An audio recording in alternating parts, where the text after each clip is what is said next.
Hello, আসসালামু আলাইকুম। আশা করছি যে যেখান থেকে ভিডিওটা অন করছেন সকলেই আল্লাহর রহমতে ভালো আছেন। পুরিশতে সকলকে আমন্ত্রণ জানাচ্ছি চাইনিজ রেসিপি দেখার জন্য। আর এটা হচ্ছে প্লেটার। এখানে ৪ টা আইটেম থাকবে fried rice, chicken fry, pomfret fry আর চাইনিজ ভেজিটেবল। এটা কিন্তু খুবই সুস্বাদু করে তৈরি করা যায় কিভাবে ঘরে সেই রেসিপিটাই আমি তুলে ধরবো। আর অল্প টাকায় তৈরি হবে। রেস্টুরেন্টে যেয়ে কিন্তু আমরা অনেক চড়া দামে খেয়ে থাকি, তবে একদমই কম টাকায় কিভাবে প্লেটারটা তৈরি করতে পারবেন সেইটাই আমি আজ দেখাবো। আর এটা শীতের সময় আমি খুবই করি, তাই আজ তুলে ধরলাম। চলুন তাহলে আমরা রেসিপি শুরু করি। একটা হাঁড়িতে আমি ২ লিটার পানি দিয়ে নিলাম। পানিটা ফুটে ওঠা পর্যন্ত অপেক্ষা করব। পানিটা ফুটে উঠেছে, ঢাকনাটাকে সরিয়ে দিয়ে এখন আমি ২ কাপ পেঁপে দিয়ে দিচ্ছি। আর পেঁপেটা একটু লাল হয়েছিল, সমস্যা নাই। আর ১ কাপ গাজর কিউব করে কাটা আর লম্বা করে কাটা বড়বড়ি দিলাম ১ কাপ। এখন একটু নেড়েচেড়ে দিচ্ছি। আর সবজিটা কিন্তু খুব বেশি সিদ্ধ করা যাবে না, ১ মিনিট মাত্র সিদ্ধ করব। এর থেকে বেশি সিদ্ধ করলে সবজিটা কিন্তু নরম হয়ে যাবে। ১ মিনিট পরে আমি নেড়েচেড়ে তুলে নিব। এখন এই যে সবজিটাকে আমি তুলে নিচ্ছি। পানিটাকে ভালো করে ঝরিয়ে তুলে নিলাম। আর একটা হাঁড়িতে পরিমাণ মতো তেল দিয়ে দিচ্ছি। ১ চা চামচ রসুন কুচি দিয়ে দিলাম।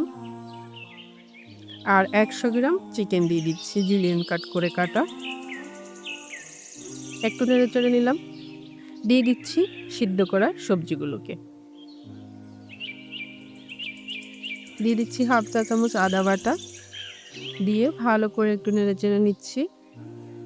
দিচ্ছি ৪-৫ টা কাঁচামরিচ কেটে দিয়েছি। আর এখানে দিচ্ছি পেঁয়াজ একটু কিউব করে কেটে নিয়েছিলাম, ওটা দিয়ে দিলাম ১ কাপ। আর এখানে দিচ্ছি হাফ কাপ সবুজ ক্যাপসিকাম, হাফ কাপ লাল ক্যাপসিকাম। দিয়ে ভালো করে নেড়েচেড়ে নিচ্ছি। আর এখানে ১ টেবিল চামচ কর্নফ্লাওয়ার আমি গুলে নিব ২ কাপ পানির ভিতরে। এখানে প্রথমে ১ কাপ দিচ্ছি, দিয়ে একটু গুলে একটা বাটিতে নিয়ে আরও ১ কাপ পানি এখানে দিয়ে মিক্স করে তারপর আমি এখানে দিয়ে দেব। এটার জন্য সবজিটা কিন্তু ঘনত্ব হবে, ভালো হবে খেতে। আর দিলাম ১ কাপ দুধ। দুধটা দেওয়ার ফলে কিন্তু সবজির টেস্টটা খুবই ভালো হবে। ঢাকনাটা লাগিয়ে দিলাম দুধটা দেওয়ার পরে। আর এই তো বলক উঠে গিয়েছে। বলক ওঠার পর আমি ঢাকনা সরিয়ে দিয়ে ১ চা চামচ চিনি দিয়ে দিচ্ছি, এটা লাল চিনি। আর ১ চিমটি পরিমাণ টেস্টিং সল্ট। যেহেতু চাইনিজ খাবার অবশ্যই টেস্টিং সল্ট একটু দিতে হবে। নেড়ে চেড়ে আর এটা কিন্তু ভালো করে বলক তুলিয়ে সবজিটাকে নামিয়ে ফেলতে হবে। আমি নামিয়ে ফেলছি। আর এখানে একটা কড়াইয়ের ভিতরে আমি ঘি দিয়ে দিলাম কিছুটা, ১ টেবিল চামচের মতো। আর কিছুটা পরিমাণ তেল দিয়ে দিচ্ছি, ২ থেকে ৩ টেবিল চামচ তেল হবে। দিয়ে দিলাম। আর এখানে ১ টেবিল চামচ দিলাম রসুন কুচি। এটা হালকা ব্রাউন হওয়ার পরে দিয়ে দিচ্ছি ১০০ গ্রাম চিকেন কুচি করা। দিয়ে একটু ভেজে নিচ্ছি। এখানে আমরা ফ্রাইড রাইসটা তৈরি করব। আর ১ টেবিল চামচ চিংড়ি মাছ দিলাম। দিয়ে দিলাম ১ চা চামচ লবণ। লবণটা দিয়ে একটু নেড়েচেড়ে নিচ্ছি। আর দিচ্ছি আদা বাটা ১ চা চামচ। দিয়ে ভালো করে নেড়ে নিতে হবে। চাইনিজ রান্নায় কিন্তু জালটা চড়া করে দিয়ে রান্না করতে হয়, আমি জাল চড়া রেখেছি। আর দিয়ে দিলাম ২ টেবিল চামচ গাজর কুচি, ২ টেবিল চামচ বরবরি কুচি, এটা কিন্তু কুচি করা হতে হবে। আর দিয়ে দিচ্ছি ২টো ডিম। ডিমগুলোকে দেওয়ার সাথে সাথে নাড়া যাবে না, ১০ সেকেন্ডের মতো অপেক্ষা করে তারপর নাড়তে হবে। ভালো করে নেড়েচেড়ে নিচ্ছি। আর এখন দিচ্ছি ২ টেবিল চামচ লাল ক্যাপসিকাম, ২ টেবিল চামচ সবুজ ক্যাপসিকাম। দিয়ে আগে থেকে রান্না করা পলার চালের ভাত, শুধু ভাতই রান্না করছিলাম, এখানে কোনো তেল কিছু দেওয়া হয় নাই। ভাতটা ঠান্ডা হওয়ার পরে ইউজ করছি। দিয়ে ভালো করে নেড়েচেড়ে নিচ্ছে। আর এই পর্যায়ে চুলা রাসটা হাই করে দিয়ে তারপরে অনবরত নেড়ে নেড়ে রান্না করতে হবে। ১ টেবিল চামচ চিলি সস দিয়ে দিচ্ছি। হাফ টেবিল চামচ সয়া সস। সয়া সসের পরিমাণটা একটু কম দিতে হবে, তা না হলে কিন্তু ফ্রাইড রাইসের কালারটা কালো হয়ে যাবে, উজ্জ্বল কালার হবে না। দিয়ে দিচ্ছি ২ চা চামচ টমেটো সস।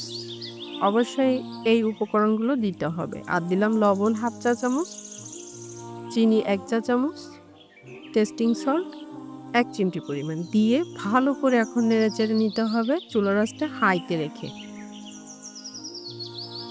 ফ্রাইড রাইসটা কিন্তু হয়ে গিয়েছে, এখন আমি নামিয়ে নিচ্ছি। নামিয়ে নিলাম। এখানে ৫৫০ গ্রাম চিকেন নিয়েছি রেগুলার কাট করে কেটে। আর ১ টেবিল চামচ লেবুর রস দিয়ে দিচ্ছি।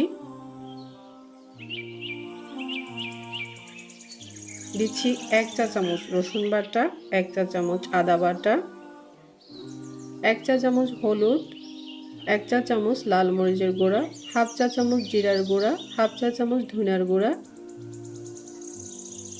আর গরম মশলা হাফ চা চামচ দিয়ে এখন দিলাম লবণ স্বাদ মতো 1 চা চামচ দিয়ে দিলাম আমি, দিয়ে ভালো করে একটাকে মাখিয়ে নিতে হবে। মাংসটাকে ম্যারিনেট করে রাখা যেতে পারে আধা ঘন্টা থেকে 1 ঘন্টা। আমি 1 ঘন্টা রেখে দিব, সরিয়ে রাখলাম। আর এইখানে আমি 1 কাপ ময়দা নিয়েছি আর হাফ চা চামচ লবণ দিয়ে দিলাম, 1 চা চামচ লাল মরিচের গুঁড়া দিলাম, দিয়ে এই তো 1 ঘন্টা পর চিকেনটাকে আমি কোট করতেছি ময়দার সাথে। এই প্রসেসটা অবশ্যই করতে হবে, ফ্রাইড চিকেনের জন্য এই প্রসেসগুলো করতে হবে। ভালো করে কোট করে নিচ্ছি ময়দার ভিতর। আর এখানে নিচ্ছি নর্মাল পানি, পানিতে আমি 10 সেকেন্ডের জন্য চিকেনটাকে ভিজিয়ে দিচ্ছি, মাত্র 10 সেকেন্ড। 10 সেকেন্ড পরেই চিকেন থেকে পানি থেকে তুলে নিতে হবে। এই তো ঝেড়ে ঝেড়ে পানিটাকে তুলে নিচ্ছি, আবারও ময়দার মধ্যে দিচ্ছি, ডাবল কোট করব তার জন্য। আবার ময়দার ভিতরে দিয়ে ময়দায় ভালো করে কোট করে নিচ্ছি। ঠিক এভাবে চেপে চেপে ভালো করে কোট করে ময়দাটাকে ছেড়ে আবারও পানিতে দিয়ে দিলাম। এরকম করে 2 বার কোট করলে কিন্তু ভালো হয় চিকেনটা। আবার কোট করে নিয়ে এখন আমরা ভেজে নিব।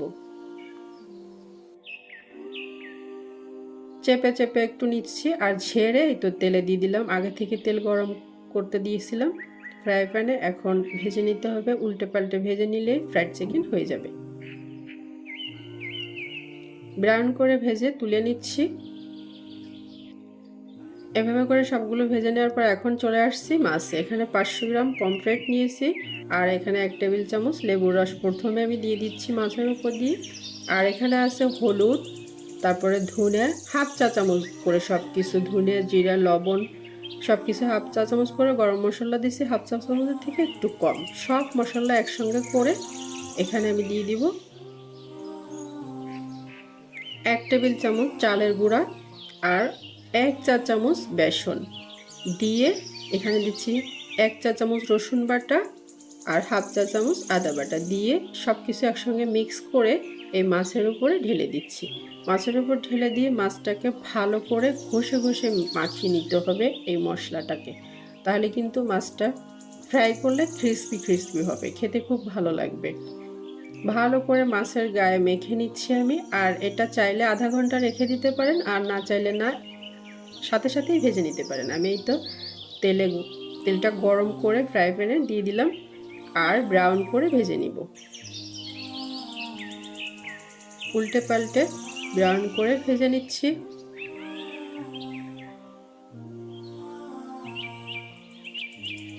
এরকম হলেই আমি তুলে নিচ্ছি সবগুলো। মাছগুলো কিন্তু ফ্রাই করা হয়ে গেছে। আর তৈরি হয়ে গেল চাইনিজ প্লেটার, খুব সহজে। রেসিপি ভালো লাগলে একটা লাইক দিয়ে দেবেন, একটু শেয়ার করে দিবেন। আল্লাহ হাফেজ।